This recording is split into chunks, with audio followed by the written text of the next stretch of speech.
Welcome to my YouTube channel stenography world.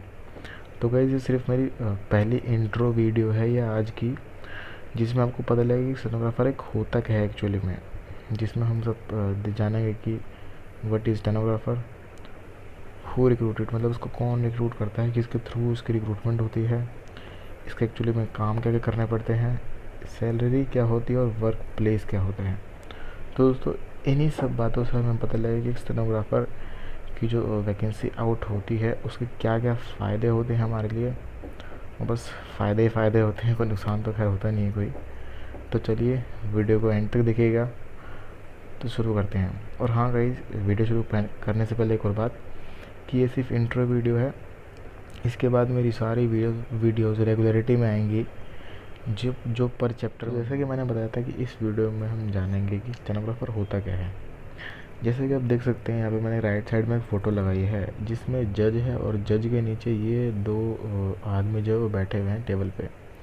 तो यही वो स्टेनोग्राफर होते हैं जो जज जो भी बोलता है और जो भी बातचीत करता है उसको शॉर्ट हैंड या फिर स्टेनो में लिखते हैं। ये एक्चुअली में एक सिंबॉलिक लैंग्वेज होती है, जैसे मैंने यहाँ भी बता रखा है, जो कोर्ट में, पार्लियामेंट्री रिपोर्टिंग्स में और इंडियन गवर्नमेंट के और भी डिपार्टमेंट में इसका यूज़ होता है ताकि हम अपना टाइम बचा सकें और जो जज या फिर किसी के भी द्वारा बोला जा रहा है उसकी प्रॉपर हम नरेशन कर। इस इम्पोर्टेंट पॉइंट की बात कर रहा था कि एक्चुअली में इसकी जो रिक्रूटमेंट होती है वो कौन करता है स्टेनोग्राफर की। तो जैसे कि आप यहाँ पे देख सकते हैं मैंने तीन फ़ोटो लगाई हैं। एक तो उसकी रिक्रूटमेंट एसएससी के थ्रू भी होती है, इसकी जो रिक्रूटमेंट होती है वो पार्लियामेंट के थ्रू भी होती है, जिसमें पार्लियामेंट्री रिपोर्टिंग का काम आपको मिलता है। और इसकी जो रिक्रूटमेंट होती है वो कोर्ट्स में भी होती है, जैसे कि मैंने आपको फ़ोटो में दिखाया था, जो जज के नीचे जो लोग बैठते हैं वो स्टेनोग्राफी लिखते हैं। अब हम आगे इसके बारे में और जानेंगे कि एक्चुअली में जो एसएससी होता है वो उसकी रिक्रूटमेंट कैसे करता है और क्या क्या उसका एलिजिबिलिटी जो क्राइटेरिया होता है। दोस्तों इसका एलिजिबिलिटी जो क्राइटेरिया होता है वो बहुत ही सिंपल होता है, जिसमें ज़्यादा कुछ नहीं मांगता है एसएससी आपसे। बस मांगता है कि आपका 12th पास होना चाहिए किसी भी स्ट्रीम से, डजेंट मैटर। आपकी जो एज होनी चाहिए वो 18 to 30 के बीच होनी चाहिए। आपको स्टेनोग्राफी लिखनी आनी चाहिए, क्योंकि टीयर 1 में तो आप निकल जाएंगे, बट टीयर 2 में जहाँ आपका डिस्क्रिप्टिव जो पेपर होता है उसमें से आपसे स्टेनोग्राफी लिखवाई जाती है, तो उसके लिए आपको स्टेनोग्राफी आनी चाहिए। आप इंडियन के सिटीज़न होने चाहिए। और जो एसएससी होता है वो ये स्टेनोग्राफी की पोस्ट 2 ग्रेड में निकालता है, ग्रेड सी और ग्रेड डी। इन ग्रेड सी और ग्रेड डी के बारे में हम आगे चल के वीडियो में देखते हैं कि इसका काम क्या क्या होता है। अगर आप स्टेनोग्राफर की पोस्ट पर आप रिक्रूटमेंट कर लेते हैं अपने आप को, तो आपको क्या क्या काम करना पड़ेगा। तो देखिए डिपेंड करता है कि आप कौन से डिपार्टमेंट और किसके थ्रू आप लगे हैं। अगर आप एसएससी के थ्रू लगे और आप एक अच्छी पोस्ट पर स्टेनोग्राफर के लग गए हैं तो आपको एज एन पीए अपने ऑफिसर को असिस्ट करना पड़ेगा। अगर आप पार्लियामेंट में लगते हैं तो आपको न्यूज़ रिपोर्टिंग जो है अपनी स्टेनोग्राफी में लिखनी पड़ेगी।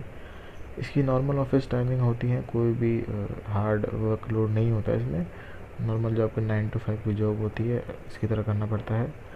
और इसमें अरेंजिंग द शेड्यूल, अगर आप किसी के पीए रिक्रूट होते हैं तो आपको उसको अरेंजिंग द शेड्यूल का काम भी करना पड़ता है, आपको जो भी ऑफिसर होगा उसका।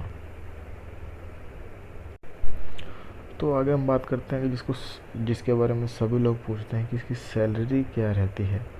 तो दोस्तों मैं बता दूं, अगर आपका इसमें सिलेक्शन हो जाता है तो आपकी सैलरी एकदम बढ़िया रहने वाली है।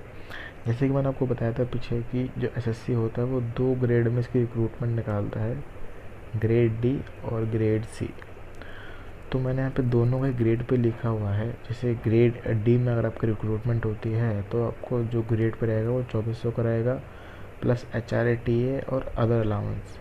ये अदर अलाउंस मैंने क्यों लिखा है, क्योंकि हर डिपार्टमेंट और जो मिनिस्ट्री होती है वो अपने एम्प्लॉयज़ को अलग अलग अलाउंस प्रोवाइड कराती है जो हर मिनिस्ट्री नहीं कर पाती। इसीलिए आपको यहाँ पे मैंने बेसिक पे बता रखा है, ग्रेड पे बता रखा है, जो 2400 रहता है ग्रेड डी में अगर आपका सिलेक्शन होता है। और अगर आपका ग्रेड सी में सिलेक्शन होता है तो आपका ग्रेड पे रहता है 4200 का ग्रेड पे, जिसमें दोनों में ही बहुत आपको हैंडसम सैलरी निकल करके आ जाती है दोनों ही पोस्ट में आपके पास। अब बात कर लेते हैं कि आपके वर्क प्लेस क्या करेंगे यहाँ पे। तो अगर आपका जो सिलेक्शन पार्लियामेंट में होता है पार्लियामेंट्री रिपोर्टिंग में होता है आपका सिलेक्शन। तो आपकी जो पोस्टिंग रहेगी वो पार्लियामेंट में, लोकसभा में रहेगी या फिर राज्यसभा में रहेगी। वहाँ पे आपका काम होगा कि आपको जो जो स्पीचेस जो दी जा रही हैं बाय मेंबर ऑफ पार्लियामेंट, आपको स्टेनोग्राफी में लिखनी पड़ेगी। सेकेंडली, अगर आपका रिक्रूटमेंट किसी कोर्ट में होता है तो आपको जज के नीचे बैठ करके वो जो भी बोल रहा होगा उसको स्टेनो में लिखना होगा। तो आपकी यहाँ पे जो वर्क लोकेशन है, वर्क प्लेस है, वो एज एन कोर्ट में रहेगा। थर्ड में, अगर आपकी रिक्रूटमेंट एसएससी के थ्रू होती है तो आपको प्रॉपरली एक ऑफिस प्रोवाइड किया जाएगा मिनिस्ट्री आपकी या फिर डिपार्टमेंट में आपका जो है वो सिलेक्शन होता है, जिसके थ्रू आप अपना काम करते हैं। तो भाई जैसे कि मैंने बताया था, ये सिर्फ मेरा एक इंट्रो का वीडियो है, ये सिर्फ मेरा एक इंट्रो का वीडियो है। इसके बाद मेरी जो वीडियोस है मेरे चैनल पर रेगुलरली आएंगी और वो वीडियोस मैं बनाऊंगा पर चैप्टर, आपको स्टेनो सिखाने के लिए। आपको मैं स्टेनो सिखाऊंगा पर चैप्टर, जो आइजैक पिटमैन की जो बुक आती है उससे। और ये बिल्कुल ही फ्री रहने वाला है दोस्तों, ये कोर्स ये बिल्कुल ही फ्री रहने वाला है। अगर आप इंटरेस्टेड है स्टेनोग्राफी करने में तो प्लीज़ प्लीज़ मेरे चैनल पर रेगुलरली विजिट कीजिएगा।